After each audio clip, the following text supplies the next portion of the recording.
Olá pessoal, sou Bruno Bini, advogado e professor de Direito, e dando sequência a essas visitas que temos feito às famílias mais numerosas do Brasil, eis que nesse nono vídeo chegamos à família Lima, né? A nona família mais numerosa na lista que eu adotei, e a família que encerra um grupo de 5 famílias, as últimas 5 com Lima que vimos, né?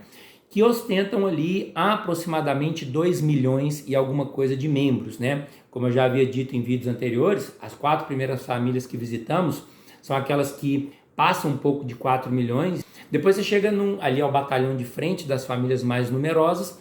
Depois você chega numa segunda frente, né, de famílias que é composta por essas 5 que com Lima nós concluímos, né? Os Rodrigues, os Ferreira, os Alves, os Pereira do vídeo anterior e os Lima, eles compõem um segundo batalhão ali com famílias que têm pouco mais de 2 milhões de membros. Tanto é assim que em algumas listas as posições dessas famílias acabam se alternando um pouco, né? Daqui para frente, a partir da 10ª família, a gente monta um outro grupo de famílias que, contudo, já tem um número bem mais reduzido de membros, né? 1.600.000, no máximo 1.700.000, mas ainda distante dos 2 milhões que caracterizam essas 5 famílias que com a família Lima a gente conclui, né? A família Lima tem uma peculiaridade na origem do seu nome que eu acho muito importante destacar logo de cara, porque de fato é muito curioso, né? A família Lima é ligada a uma origem toponímica, porque existe um rio ali, Limia, que nasce na Espanha, onde hoje é a Espanha, corta Portugal e chega no Oceano Atlântico, né? Então, obviamente, a origem toponímica do nome quer dizer que quem provém daquela região ostentava o nome Lima, né? De novo, numa pequena alteração de grafia que a gente tem na origem do nome do rio, mas eu achei muito interessante verificar que as fontes que eu consultei, elas não falam a respeito da origem desse nome, deste rio, de maneira uníssona, né? Há uma divergência. Às vezes nós somos apresentados ao nome desse rio como sendo Limia, né? Por conta do celta, em que a palavra significaria esquecimento. E às vezes nós vamos para o latim, em que a palavra Limia significaria limite, né? Originalmente me parece que designaria os marcos com os quais você cerca e protege um lugar, né? Não é por outro motivo que a gente vai ter a palavra limite, né? Dentre outras tantas da língua portuguesa e línguas romanas afins, né? Você vai ter a palavra limite para identificar isso, mas é muito interessante porque assim como você poderia ver esse rio localizado ali na Península Ibérica como um rio de limite, né? Até o qual se poderia ir, por exemplo, e aí eu estou me valendo do latim, a palavra significando esquecimento trouxe uma ideia inicial, né, de que aqueles que cruzassem aquele rio seriam levados ao esquecimento. E aí, de novo, há uma divergência de fontes, embora a maior parte delas fale que esse esquecimento seria um esquecimento subjetivo, a pessoa se esqueceria das suas memórias, perderia as suas memórias. Há também alguns que, não sei se é de repente um equívoco de tradução que levou as pessoas a fazer isso, mas há alguns que afirmam que seria um rio que, uma vez cruzado, a pessoa seria esquecida, né?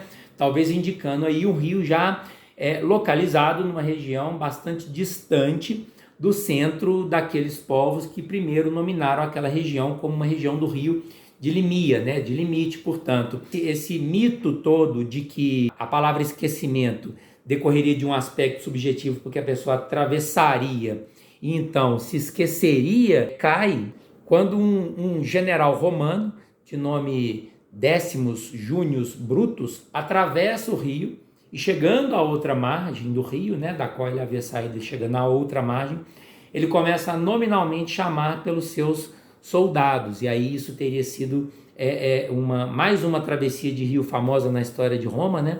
Esse não é o Rubicão, né? Esse é o rio do esquecimento, mas esse general teria sido responsável por acabar com aquela crença de que ele seria um rio que subjetivamente, né, ou seja, que seria do esquecimento subjetivo, faria com que as pessoas se esquecessem. Há um primeiro Lima na história, Dom João Fernandes de Lima, que era filho, né? Ele era conhecido como o Bom, pelas fontes que eu consultei, e esse Dom João Fernandes de Lima era filho de um Fernando Arias.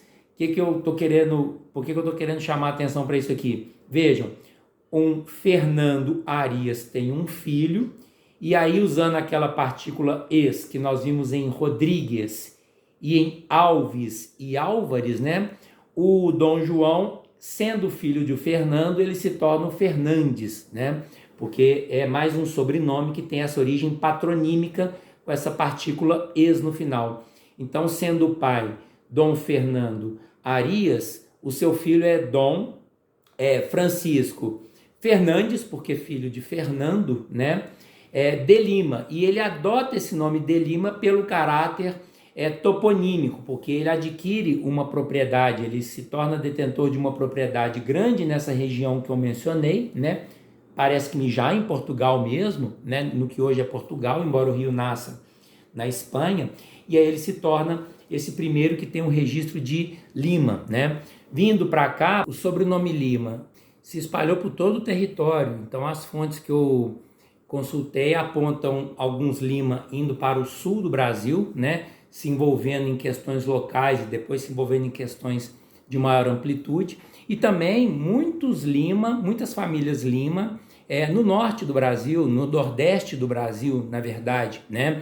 Eu encontrei ali fontes mencionando uma presença bem maciça de Lima no estado do Pernambuco, né? E no Rio Grande do Norte também, mas me chamou muita atenção o destaque em fontes diferentes da presença de muitas famílias Lima no estado do Pernambuco, né? Eu que sou de Belo Horizonte, como já falei em outros vídeos, e temos uma cidade bem próxima, na verdade uma cidade vizinha nossa aqui, limítrofe de Belo Horizonte, que é a cidade de Nova Lima, né?